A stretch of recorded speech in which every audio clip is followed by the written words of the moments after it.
আচ্ছা, শিলিগুড়িতে সাকিবিয়ানের পরিমাণ কিরকম আছে? লাখো ছাড়িয়ে যাবে।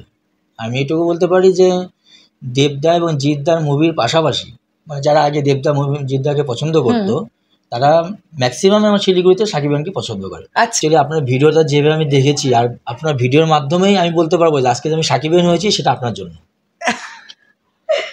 আর শুধু আমি না, আমার ফ্রেন্ড সার্কেল বা আমার আশেপাশে যারা আমার ফ্যামিলিতেও যারা আছে সবাই আপনার ভিডিও দেখে এবং আপনার এই প্রচারের মাধ্যমেই এক্সাইটেড হয়ে সবাই সাকিবিয়ান হয়ে গেছে, এরকম একটা ব্যাপার হয়ে গেছে। এখানে আমার ফ্রেন্ড সার্কেল অনেকেই আছে যারা মুভি মেগাস্টার শাকিব খান তো বাংলাদেশের মেগাস্টার, এটা তো আমরা সবাই অবগত। কিন্তু এই যে বারংবার আমি বিভিন্ন ভিডিওতে বলি যে ইন্ডিয়ান সাকিবিয়ান আছে, তারা সাকিব ভাইয়াকে প্রচণ্ড ভালোবাসে। একটা ছোট্ট ইনসিডেন্ট দিয়ে তোমাদের সঙ্গে বিষয়টা শেয়ার করি। এখন আমরা আছি পূর্ব মেদিনীপুরের দীঘাতে, এটা একটা ট্যুরিস্ট স্পট। তো আমরা যে হোটেলটিতে উঠেছি এই ভাইয়ের সঙ্গে আমাদের এই হোটেলে পরিচয়, এবং এই ভাই গতকাল আমাকে দেখে বলেছেন যে দিদি আমি আপনার ভিডিওগুলো দেখি, স্পেশালি প্রিয়তমা এবং রাজকুমারের সময় আপনি যে গানের রিয়াকশন করেছিলেন আমার ওখান থেকে স্ট্রাক করেছে। আমি তো এর আগেও অনেক সিনেমা নিয়ে কাজ করেছি, কথা বলেছি, আজকের ডেটেও দাঁড়িয়ে কম বেশি বলি, কিন্তু এই ভাই প্রিয়তমা আর রাজকুমার এই দুটো নাম আমার কাছে তুললো কেন? তার কারণ এই ভাই তার মানে ওই কন্টেন্টগুলো দেখতে বেশি এক্সাইটেড। তাহলে ওই প্রজেক্টের যিনি নায়ক ছিলেন অর্থাৎ মেগাস্টার শাকিব খান, তাহলে এই ভাই কি সাকিবিয়ান? এই প্রশ্নটা আমার গতকাল হয়েছিল এবং আমি এই প্রশ্নটা ভাইকে জিজ্ঞাসাই করে ফেলি যে তুমি কি সাকিবিয়ান? তার উত্তরটা আমার কাছে আসে, ইয়েস দিদি, আমার বাড়ি শিলিগুড়ি, আমি একজন সাকিবিয়ান। তো আমি ভাবলাম যে তোমাদের কাছে এই ভাইকে পরিচয় করিয়ে দিই, সাকিব ভাইয়ার কত বড় ভক্ত সে এবং সাকিব ভাইয়া সম্পর্কে সে কি কি বলতে চায় অন ক্যামেরা, তার মধ্যে আমাদের বরবাদ নিয়েও কথা থাকবে। ভাই সর্বপ্রথম জানতে চাই এবং দর্শককে জানাও যে তোমার নামটা কি? আমার নাম অশোক কর্মকার। অশোক কর্মকার, আচ্ছা। তুমি, তোমার বাড়ি শিলিগুড়ি? আমার বাড়ি শিলিগুড়ি। তুমি সিনেমা দেখার সুযোগ হয়? হ্যাঁ, সিনেমা দেখার সুযোগ এখানে বলতে আমি মোবাইলেই দেখি। আচ্ছা। আর বাড়িতে থাকলে তো হলে গিয়ে দেখা হয়। আমাদের শিলিগুড়িতে অনেক বড় সিনেমা আইনক্স, ওখানে দেখা হয়েছে, যাই আমরা মাঝে মাঝে ফ্যামিলি নিয়ে যাই আমরা সবাই, এবং আমার আশেপাশে ফ্রেন্ড সার্কেল যারা আছে সবাই যায় এবং সবাই সাকিবিয়ান। সবাই সাকিবিয়ান? আচ্ছা, শিলিগুড়িতে সাকিবিয়ানের পরিমাণ কিরকম আছে? লাখো ছাড়িয়ে যাবে। আমি এটুকু বলতে পারি যে দেবদা এবং জিৎদার মুভির পাশাপাশি মানে যারা আগে দেবদা মুভি জিৎদাকে পছন্দ করতো তারা ম্যাক্সিমাম আমার শিলিগুড়িতে সাকিবিয়ানকে পছন্দ করে। আচ্ছা, সাকিবকে পছন্দ করে, তার মুভিগুলো পছন্দ করে। বর্তমান যে মুভিগুলো হচ্ছে সেটা খুবই ভালো লাগে, আমার ফ্যামিলির লোকও দেখে, আমরা আগে এতটা দেখি নাই। আচ্ছা। কিন্তু এখন কিছু মুভি আপকামিং, বিশেষ করে ইন্ডিয়াতে যে শিকারি মুভিটা আসলে, শিকারির পর থেকেই সাকিবিয়ানের ভক্তটা অনেক বেড়ে গেছে। আর শিকারি হওয়ার পর যে শিকারির যে প্রমোশনটা বা প্রমোটটা যেভাবে করা ওইভাবে হয় নাই, বর্তমান যেভাবে হচ্ছে এটা আগে এভাবে হয়নি, এই জন্য প্রচার ছিল না, কেউ জানতে পারেনি, অনেকে জানে না, অতটা এক্সাইটেড ছিল না। কিন্তু বর্তমানে সাকিবিয়ানকে অনেকে এক্সাইটেড। আর বিশেষ করে আপনার চ্যানেলে তো আপনার ভিডিও যেভাবে দেখাবেন সাকিবের ব্যাপারে যেসব জিনিস জানা যায়, অনেকে এক্সাইট হয়ে যায় যে কি আছে এর ভিতরে, কি হতে পারে, একটু দেখি আমরা। এটা নিয়ে আরো বেশি এক্সাইট, দর্শক প্রিয়তা বেড়ে গেছে এই কারণে আরো বেশি। এই জন্য আপনাকে আমি ধন্যবাদ দেবো যে আপনার মাধ্যমে আমরা অনেকে জানতে পারছি এবং ভালো ভালো কিছু পাচ্ছি যেটা আগে পেতাম না। আচ্ছা, তুমি যে সাকিব ভাইয়ার এত বড় একজন ভক্ত, এই ভক্তটা হয়ে ওঠার কারণ কি? অ্যাকচুয়ালি আমি বাংলা মুভি দেখি আগে থেকেই, মানে আমি যখন থেকে আমার ভালো লাগে তখন থেকে দেখি, আমি অনেক ছোটো থেকেই। তো জিৎদা বা প্রসেনজিৎ, রঞ্জিত মল্লিকের মুভিগুলো দেখতাম, আমার খুব ভালো লাগতো, সামাজিক ঘটনার যেসব মুভিগুলো। তো ওনার পরে জিৎদার মুভি বিশেষ করে আমি বন্ধন বা সঙ্গী মুভি অনেকবার দেখেছি। ওনার মানে লাস্ট যে মুভিটা আমি বেশি দেখেছি, খুব বেশি, সেটা হচ্ছে ক্রান্তি। আচ্ছা। তো এই ধরনের কাহিনী নির্ভর ছবিগুলো আমার খুব ভালো লাগতো। তো সেই সূত্র ধরে আমি সেখানে পেয়েছিলাম সাকিবিয়ানের শিকারি মুভিটা, তারপরে পেয়ে গেলাম ওনার নবাব মুভিটা, আমার খুব ভালো লেগেছে, দেখেছি। তো তারপরে অনেকদিন কাজ সূত্রে দেখা হয়নি সেরকমভাবে মুভি। তো লাস্ট আপডেটে গিয়ে আমি আপনার ভিডিও চ্যানেলের মাধ্যমে জানতে পারলাম, যেটা হচ্ছে প্রিয়তমার যে প্রিমিয়ারটা হচ্ছিল, প্রচার ব্যাপারটা, সেখানে বিশেষ করে গানটা নিয়ে প্রথমে এক্সাইটেড সবাই, যে গানটা আসবে কবে আসবে, আমরা সব আপডেট দিয়ে যাচ্ছি। তো সেখান থেকে ঈশ্বর আমাকে মিলন লিখতে পারতো না, এই গানটাতে আমার খুব ভালো লেগেছিল এবং ওই গানটা থেকে আশা পেয়েছি মুভিটা দেখতে হবে। আচ্ছা, এই গানটার জন্য তারপরে মুভিটা দেখা হয়েছে, সবাই দেখেছি, গানটা তো অবশ্যই ফেমাস গান, ভালো গান, এবং গানটার আগে এবং পরে এটা অনেক লেখালেখি হয়েছে। শাকিব খানরাও করেছে, বা যারা শাকিব খানকে পছন্দ করে না তারাও করেছে। তারপরে রাজকুমার আসলো, সেখানে দেখলাম তারও রাজকুমারেরও কিছু গান, যেমন বরবাদ হয়ে যাচ্ছে, বরবাদ হয়ে যাচ্ছি। তো তারপরে চলে আসলো তুফান, যেটা ইন্ডিয়া এবং বাংলাদেশে ব্যাপক দুষ্টু কোকিল গানটা সাড়া দিয়েছে, সবাই ছোট বড় বিনায়ন জিও সবাই করেছে। তো এই জন্যই আসলে তার প্রতি একটা আকর্ষণ চলে আসছে, যে কিছু ভালো পাচ্ছি, যেটা ইদানিং আমাদের এই ইস্ট ইন্ডাস্ট্রিতে দেবদাস জিদ্দাকে পাওয়া যাচ্ছে না ওরকম ভাবে। সেই ক্ষেত্রে মানুষের আকর্ষণটা ওখানে একটু বেড়ে গেছে। আর আশা করি এই দেবদাস যে খাদান মুভিটা চলে আসছে, এটাও অনেক ফেমাস হয়েছে, আরো এগিয়ে যাবে, ভবিষ্যতে আরো অনেক ভালো এরকম কিছু হবে। আমি চাই এটাই, যে এরকম শুধু দেবদাস জিদ্দায় না, এরকম সাকিবিয়ান আরো অনেক হোক, এবং এরকম সাকিব মুভি এখানে সবাই মিলিত ভাবে, যাতে দেবদাস জিদ্দা তিনজনের একটা ভালো সম্মান, ভালো একটা জায়গায় যেতে পারে। এটা আমাদের চাওয়া সাকিবিয়ান হিসেবে। আমরা যেরকম জিদ্দা দেবদাকে প্রাধান্য দিই, ঠিক আমাদের পক্ষ থেকেও ইন্ডিয়া বা শিলিগুড়ি দর্শক যারা আছে বাংলাদেশ সবাই যেন তাকেও সে সম্মানটা দিয়ে সে জায়গাটাকে দিতে পারে। এবং আমরাও আশা করি তার কাছ থেকে এরকম ভালো কিছু, যাতে আমরা দেবদাস জিদ্দার সাথে তার নামটাও জুড়ে রাখতে পারি, যে সাকিবিয়ান। আসলে কো ভেঞ্চার্সে মানে যৌথ প্রযোজনায় যে ছবিগুলো নির্মাণ হচ্ছে, ধরো বাংলাদেশের প্রযোজক আর ভারতের প্রযোজক, যেমন তুফান ধরে নাও, তো এই সিনেমাগুলো ইন্ডিয়াতে রিলিজ পাচ্ছে না আমি বলবো না, পাচ্ছে, কিন্তু যে যে জায়গায় সাকিবিয়ানের পরিমাণ বেশি, যেমন তুমি আমার সঙ্গে একমত হবে, তুমি শিলিগুড়ির কথা বললে, আমি আসামের কথা বলছি, আসামেও প্রচুর সাকিবিয়ান আছে। আমি নিজে অনুষ্ঠান মানে কভার করতে গিয়েছিলাম, ভাইয়া এসেছিলেন আসামে, এবং সেখানে ওই ঠান্ডার মধ্যে যে এত লোকজন কিভাবে একসাথে ৮-১০ হাজার মানুষ একটা ফাঁকা মাঠের মধ্যে বসে শুধু সাকিব ভাইয়াকে দেখতে এসছেন। তো এই ক্রেজ কিন্তু আমাদের কলকাতাতে, দক্ষিণ কলকাতার ডায়মন্ড হারবারেও আছে। তো আমি বারবার করে এটা বলি যে সাকিব ভাইয়ার সিনেমাগুলো এমন এমন জায়গায় মুক্তি দেওয়া হোক যেখানে সাকিবিয়ান আছে এবং যারা দেখতে চায় সিনেমাগুলো। তো এটা নিয়ে তোমার বক্তব্য কি থাকবে? আমি একটাই বলতে চাই যে সাকিব ভাইয়ের ছবি তো অনেক বেটার হচ্ছে আগের থেকে, ভবিষ্যতে আরও হবে, ভালো প্রযোজক ভালো গল্প পেলে এটা আরও ভালো হবে। ইন্ডিয়ান বাংলাদেশের যৌথ প্রযোজনা মুভিগুলো আসলেই ভালো হয়, খুব ভালো হয়, আগে থেকেই হয়ে এসেছে। তো এখানে রিলিজের ব্যাপারে আমি মনে করি এটা সবার একটা কমিউনিকেশন দরকার, দু বাংলাতেই একটা ভালো সম্পর্ক তৈরি দরকার, এবং তার পাশাপাশি সাপোর্টটা দরকার। আর সাকিব ভাইকে আমি এটুকু বলতে চাই, আমরা দর্শক হিসাবে তার, যে সে যেন আপ্রাণ চেষ্টা রাখে তার মুভিটা ইন্ডিয়াতে মুক্তি পায়। সে যখনই যেটা করুক সে যেন মুক্তি হয়, সেই জন্য যেটা করা প্রয়োজন, যেখানে যাওয়ার প্রয়োজন, এবং এখানে ইন্ডিয়ান প্রডিউসার প্রযোজক সবাইকে আমি বলবো যে একবার তাকেও সুযোগ দেওয়া দরকার। যেভাবে তারা দিয়ে যাচ্ছে এরকম করে যেন সবসময় সাপোর্টটা দিয়ে যায়। আশা করি বেটার কিছু হবে, খারাপ কিছু হবে না। আসন্ন রোজারিদে বাংলাদেশে একটি সিনেমা মুক্তি পাচ্ছে সাকিব ভাইয়ের, যেটার নাম হচ্ছে বরবাদ। তুমি শুনেছো এই ছবিটা সম্পর্কে? এই ছবিটার ফার্স্ট লুক এসে গেছে, দেখেছো তুমি? কেমন লাগছে? একটা ভয়ঙ্কর একটা লুক। এক্স্যাক্টলি, এটাতে অনেকে আশাবাদী হয়েছে যে কিছু একটা হবে। তুমি অনেকটা আশা নিয়ে একটা মুভির মতো, যেটা কাহিনীটা কি সেটা তো পরের ব্যাপার, কিন্তু যে লুকটা ফার্স্ট এসেছে এটাতে বোঝা যাচ্ছে যে অনেক বড় একটা ধামাকা হতে যাচ্ছে। এটা নিয়ে সবাই এক্সাইটেড। তো তুমি কি চাইছো যে বরবাদটাও ইন্ডিয়াতে যাতে মুক্তি দেওয়া হয়?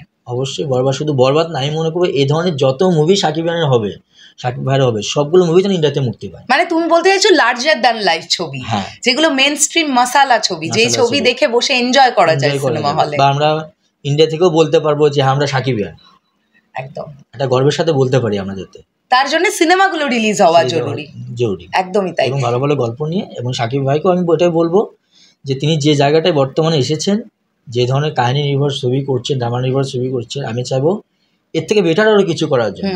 যদি এই জিনিসটা মাথায় রেখে, দর্শকের চাহিদা মাথায় রেখে যেন কাজটা করে, সে হোক না বছরে একটা বা দুটো, তাতে কোনো ব্যাপার। একদমই তাই, মানে কোয়ান্টিটিটা ইম্পর্টেন্ট নয়, কোয়ালিটিটা ইম্পর্টেন্ট। একদমই তাই। সাকিব ভাইয়া নিজে রিসেন্টলি একটি তুফানের সময়তে একটি ইন্টারভিউতে বলেছেন যে তিনি স্বপ্ন দেখেন যে বাংলা সিনেমা 100 কোটি টাকা বক্স অফিস কালেকশন করবে। তো সাকিব ভাইয়া এই স্বপ্নটা নিয়ে আছেন, এবং আমরা তো এটা জানি যে তুমি নিশ্চয়ই জানো যে সাকিব ভাইয়ার সিনেমাগুলো কিন্তু এখন শুধু আর বাংলাদেশ বলে না বা ইন্ডিয়া বলে না, সারা ওয়ার্ল্ডে রিলিজ পায়। তো এখান থেকে একটা ভালো কালেকশন আসছে। তো এই যে তার যে চিন্তা ভাবনা, এই যে 100 কোটির ক্লাবে তিনি পৌঁছতে চান বাংলা সিনেমাকে নিয়ে, এইটা নিয়ে তোমার বক্তব্য কি থাকবে? তুমি একজন সাকিবিয়ান হিসেবে কি বলতে চাও? দেখুন, আমি যে ভালো কাজ করে তার একটা আশা থাকে, আর সাকিব ভাই সে বুঝেই গেছে যে তার আগের যে কোয়ালিটি যে ছিল তার থেকে সে নিজেকে যে কতটা ইমপ্রুভ করেছে সে নিজেও জানে। এবং তার দর্শক চাহিদা যেমন আগে বাংলাদেশেই ছিল, ইন্ডিয়াতে সেরকমভাবে ছিল না। ইন্ডিয়াতে দর্শকগুলো হওয়ার একটাই কারণ তার কোয়ালিটি, তার অভিনয়টা ভালো হয়েছে দেখেই সবাই কিন্তু আকর্ষণ হয়েছে একদম। তো তার দিক থেকে অবশ্যই সে আশা করতে পারে আমি 100 কোটি কেন, আমি 500 কোটি নিয়ে যেতে পারি, যদি সেভাবে সে প্রচার সাপোর্টগুলো পেয়ে যায়, ভালো মুভিগুলো সে করে। তো সেদিক দিয়ে আমি বলবো অবশ্যই যেন সে এই ধরনের গল্পগুলো নির্ভর করেই করে ছবিগুলো, যাতে সেটা 100 কোটি কেন তার থেকে বেশি সাপোর্ট পায়। এবং তার চিন্তাধারাগুলো খুবই ভালো, এবং উনি খুব তীক্ষ্ণ মনের মানুষ, তীক্ষ্ণভাবে কাজ করে ব্রেনের মানুষ। যেমন ওনার আমি জানি উনি একটা বিজনেসের সঙ্গে জড়িত আছে, হার্লিন। এই বিজনেসটাকে উনি যেভাবে ইমপ্রুভ করছেন খুব ধীরে, অন্যান্য লোকদের মতো বা অন্যান্য সেলিব্রিটিদের মতো বিশাল প্রচার আয়োজন, হই হাল্লা চিল্লা এই ধরনের কিছু নেই কেন, সে একদম তীক্ষ্ণভাবে নর্মালি সে স্টেপ বাই স্টেপ কাজ করে যাচ্ছে। ঠিক সেই জিনিসটাও যেমন ক্রিকেটের দিক দিয়ে বিপিএল এর যে টিমটা বাছাই হয়েছে, খুব ভালো টিম সে বাছাই করেছে। আমি অবাক হয়ে যাচ্ছি যে ভাই সাকিব ভাইয়া সম্পর্কে সবকিছু জানে। এটা তোমরা দেখো সাকিবিয়ান ভাইরা বোনেরা, এই ভাই কিন্তু শিলিগুড়িতে থাকে, মানে নর্থ বেঙ্গল। তো ভাই এটা জানে যে সাকিব ভাইয়ার একটা টিম আছে ঢাকা ক্যাপিটালস, সাকিব ভাইয়া ভাই এটা জানে যে সাকিব ভাইয়ার একটি কোম্পানি আছে রিমার্ক হারল্যান্ড। তো এই মানুষটাকে নিয়ে স্টাডি করে এই ভাই, সেটা বোঝা যাচ্ছে। তো ওনার চিন্তাধারাগুলো আমার খুব ভালো লাগে, কারণ কিছু কিছু জিনিস ওনার সাথে আমার মিলে। কারণ আমিও চাই যে লোকে কে কি বললো, কে কি করলো, সেটা তো আমার কান দিয়ে লাভ নেই। আমি কি সেটা আমি জানি, অথবা আমাকে ইমপ্রুভ করেন যা করেন আমি সেটা করে যাবো, বাকিটা নির্ভর করবে দর্শক আসলে। এটা উনি ঠিক সেই কাজটাই করে যাচ্ছে, এবং আমার খুব ভালো লাগে এই জিনিসটা। আর সেই জন্য চাবো এইভাবে এগিয়ে যাক, আমাদের সাপোর্ট আছে, ভবিষ্যতেও থাকবে। আর এরকম আস্তে আস্তে আমাদের মতো হাজার সাপোর্ট তার বাড়ি বেড়ে যাবে, শুধু এই জিনিসটাকে সে যদি মেনটেন করে চলবে, আমি এটাই বলবো। একদম। আচ্ছা, সাকিব ভাইয়ের সঙ্গে কোন নায়িকাকে এখনো পর্যন্ত দেখতে তোমার সবচেয়ে বেশি ভালো লেগেছে? আমি মনে করি আমার দৃষ্টিতে বাংলাদেশে অনেকগুলো মুভি আমি দেখেছি আগের, তো তার ভিতরে আমি মনে করবো টপ জুড়ি যদি বলা যায় সাকিব ইধিকা পল। সাকিব ইধিকা পল টপ জুড়ি আমার দৃষ্টিতে। আচ্ছা, কারণ মুভি কাহিনী এবং সিনেমার গল্প অনুযায়ী যে ন্যাচারাল যে অভিনয়টা প্রয়োজন সেটা একদম ইধিকা পলের সঙ্গে মিলে গেছে, যেখানে মনে হয়নি যে কোনো অভিনয় হচ্ছে, বাস্তব কিছু দেখছি আমরা, এটা আমাকে মনে হয়েছে। ইধিকা পল তো বরবাদের নায়িকা। তো এই জুটিকে তুমি বারবার চাইছো? আমি চাইছি সাকিবের সঙ্গে। আচ্ছা, ভালো এই ধরনের গল্প যেগুলো আছে ইধিকা পলের সঙ্গে মানে একদম ম্যাচিং করে দেয়। আচ্ছা, তুমি সাকিব ভাইয়ার উদ্দেশ্যে কি বলতে চাও যদি তোমাকে বলতে বলা হয়? আমি একটাই বলবো, এই ধরনের ভালো মুভি হোক, সবার সাথে আরও যাতে সাকিবান আমরা করতে পারি, গর্ব করতে পারি, এরকম হাজার সাকিবান আমরাও যেন বলতে পারি যে এই মুভিটা দেখো, এনার মুভিটা দেখো। এই আশা থেকে আমি ওই জায়গা থেকে বলতে চাই, উনি যেন এই বিষয়টাকে মাথায় রেখেই তার সমস্ত সাকিবিয়ানদের জন্য, শুধু আমার জন্য না, সমস্ত সাকিবিয়ানদের জন্য এই কথাটা মাথায় রেখেই যেন ভালো ভালো মুভি করে। এবং আগেও যেটা বলেছি, প্রত্যেকটা মুভি যেন ইন্ডিয়াতে মুক্তি পায়, তার জন্য যতটুকু তার করা প্রয়োজন সে চেষ্টা যেন সে করে। আর এইটুকু বলবো, তার বিজনেস যা চিন্তাধারা এটা যেন সবসময় সততার মধ্যেই থাকে, এবং এই ধরনের চিন্তাধারা যেন থাকে ইমপ্রুভ করার জন্য, যে আমি হয়ে গেছি, আমি এখন ভালো করছি, বেটার করছি, আর দরকার নেই, আমার তো পেয়ে গেছি, এই জিনিসটা যেন মাথায় না আসলে আমি আরো ইমপ্রুভ করবো, আমি আরো ভালো করবো, আমার দর্শক আরো লাগবে। এই জিনিসটা থেকে যদি উনি চিন্তা ধরে করে থাকে, যে যত দিন যাবে একটা সময় সে যাবে যে ইন্ডিয়াতে ওনার ম্যাক্সিমাম সাকিবান হয়ে যাবে। এটাই আমার বলা। এইভাবেই কাজের ধারা যদি বজায় রাখে আর কি। আমি সকল প্রযোজকদের এটাই অনুরোধ করব, ইনফ্যাক্ট বরবাদের যারা প্রডিউসার আছেন, শাহরিন দিদি, সিদ্ধান্ত দাদা, আজিম ভাইয়া, সবার কাছে আমার অনুরোধ থাকবে, দেখুন ইন্ডিয়াতে সাকিবিয়ান, এবং তারা সবাই চায় যে সাকিব ভাইয়ার সিনেমাগুলো যেন ইন্ডিয়ার মাটিতেও মুক্তি দেওয়া হয়। পাইরেসির চিন্তাভাবনা করবেন না, কেননা সিনেমা যদি দর্শক ডিসাইড করে আমি হলে গিয়েই দেখব, কোনো পাইরেসি তাকে রুখতে পারে না। তার জলজান্ত উদাহরণ আমাদের ইন্ডিয়ান সিনেমা সিনেমা প্রচুর আছে। পুষ্পা 2 প্রবল পাইরেট হয়ে গিয়েছিল, তাই বলে কি ব্যবসা করেনি? জওয়ান, পাঠান সব পাইরেসি হয়ে গিয়েছিল, তাই বলে কি ব্যবসা করেনি? তো পাইরেসি একটা অন্য দিক, আর দর্শক হলে বসে এনজয় করতে চায়। এই দর্শকগুলোকে একাত্ম করার জন্য ইন্ডিয়ার মাটিতে শাকিব ভাইয়ার সিনেমাগুলো রিলিজ দেওয়া কতটা জরুরি সেটা একজন ইন্ডিয়ান শাকিবিয়ানের কাছ থেকেও আমরা শুনলাম, তার ইচ্ছেটা। তো আমার এটাও অনুরোধ থাকবে যে বরবাদ সিনেমাটাকে যেন ইন্ডিয়াতেও রিলিজ দেওয়া যেতে পারে। তাহলে এই যে এই ভাইয়ের মতন আরও যারা যারা এক্সাইটেড হয়ে আছে ফার্স্ট লুক দেখার পরে, বরবাদের ফার্স্ট লুক দেখার পরে যে তারা সিনেমাটা দেখবে, তাদের মনোবাঞ্ছা পূর্ণ হবে। এবং চলে যাওয়ার আগে তোমাকে অনুরোধ করব শরৎ মিউজিক ভেঞ্চার্স সম্পর্কে তুমি যদি দু এক কথা বলো। অবশ্যই আজকে যে আমি এখানে বসে আছি বাবার সঙ্গে যে কথা বলছি, এটা সত্যি আমার জন্য বিশাল একটা পাওয়া। আর আমি কখনো ভাবিনি যে হয়তো এইভাবে কোনোদিন আপনার সঙ্গে আমার দেখা হয়। আর অ্যাকচুয়ালি আপনার ভিডিওটা যেভাবে আমি দেখেছি, আর আপনার ভিডিওর মাধ্যমেই আমি বলতে পারবো যে আজকে যে আমি শাকিবিয়ান হয়েছি সেটা আপনার জন্য। আর শুধু আমি না, আমার ফ্রেন্ড সার্কেল বা আমার আশেপাশে যারা, আমার ফ্যামিলিতেও যারা আছে, সবাই আপনার ভিডিও দেখে এবং আপনার এই প্রচারের মাধ্যমেই এক্সাইটেড হয়ে সবাই শাকিবিয়ান হয়ে গেছে, এরকম একটা ব্যাপার হয়ে গেছে। এখানে আমার ফ্রেন্ড সার্কেল অনেকেই আছে যারা মুভি দেখতোই না, বা আমরা একসঙ্গে মুভি দেখিনি কখনো ফ্রেন্ডদের সঙ্গে। তো আপনার প্রিয়তমার যখন প্রচার যে আপনার যেভাবে ছিল, আপনাদের প্রিয়তমাতে যে প্রচার করেছে ভিডিও নিয়ে, বিভিন্ন সময় যে আপডেটগুলো দেওয়া হয়েছে, প্রিয়তমা নিয়ে মুক্তির ব্যাপারটা অনেক একটা গাফিলতি চেষ্টা হয়েছিল যাতে ইন্ডিয়াতেও না আসে, একটা ব্যাপার ছিল। আর বাংলাদেশের পরিচালক অনেক চেষ্টা করেছে যেটাকে একটা পিছনে বরবাদের ক্ষেত্রেও সেটা আবার রিপিট হচ্ছে, ব্যাড রিপোর্ট নিয়ে আসার জন্য। তো সেই জিনিসগুলো আপনার মাধ্যমে তুলে ধরাতে অনেকেই কিন্তু ভয়ও পেয়েছে যে না, এটা আপ টু ডেট চ্যানেলে আসছে, এর পিছনে নেগেটিভ কিছু করা যাবে না, একদম। আর এই কারণে আপনার চ্যানেলের মাধ্যমে অনেক কিছু ভালো ভালো পেয়ে যাচ্ছি। আমিও চাইবো আপনাদের কাছে অনুরোধ, ভবিষ্যতে এরকম আরও ভালো ভালো কিছু আপনাদের চ্যানেলে আসুক, যেটা আমরা দেখে আমরাও এক্সাইটেড হই, আমাদেরও ভালো লাগে, ভালোবাসাটা জায়গা তৈরি হয়। আপনাদের চ্যানেল অনেক দূরে চলে যাক, আপনারা সবাই ভালো থাকেন, সুস্থ থাকেন, সুন্দর সুন্দর ভিডিও বানান, আমরা দেখি, আমরা উপভোগ করি, আমাদের লাইফটা যত সুন্দর, ওই ভিডিও দেখে আমরা লাইফটাকে সুন্দর করতে পারি। এটা আমি বলবো, বড়দের আশীর্বাদের হাতটা আমাদের মাথার উপরে রাখুক তারা। তোমরা অনেক ভালোবাসা রাখো আমাদের প্রতি। এবং এই যে যারা ভিডিও দেখছেন দর্শক, আজকে আমি এটা নিজে জানতে পেরে ভীষণ আবেগী হয়ে উঠেছি যে আজকে আমার ভিডিও দেখে এই ভাই শাকিবিয়ান হয়ে উঠেছে এবং এই ভাইয়ের ফ্রেন্ড সার্কেলের অনেকে শাকিবিয়ান হয়ে উঠেছে। কোথাও গিয়ে এটাই তো আমাদের চাওয়া, আমরা যারা ইন্ডিয়াতে থাকি, আমরা একটা সময় এরকম আসবে ইন্ডিয়ার প্রতিটা কোনায় কোনায় প্রত্যেকটা মানুষ মেগাস্টার শাকিব খান সম্পর্কে জানবে, তাদের জানতে হবে, তারা সিনেমাগুলো দেখতে যাবে হলে এবং বক্স অফিস কালেকশন আসবে অতটাই যতটা অন্যান্য দেশগুলো থেকে আসছে। তো আমরা সেই আশা রেখেই কিন্তু শাকিব ভাইয়াকে নিয়ে গিয়ে চলেছি। শেষ করলাম ভিডিওটা, দেখা হচ্ছে আবার খুব শিগগিরই নতুন কোনো ভিডিও নিয়ে। তাহলে এখনের জন্য সকলকে নমস্কার।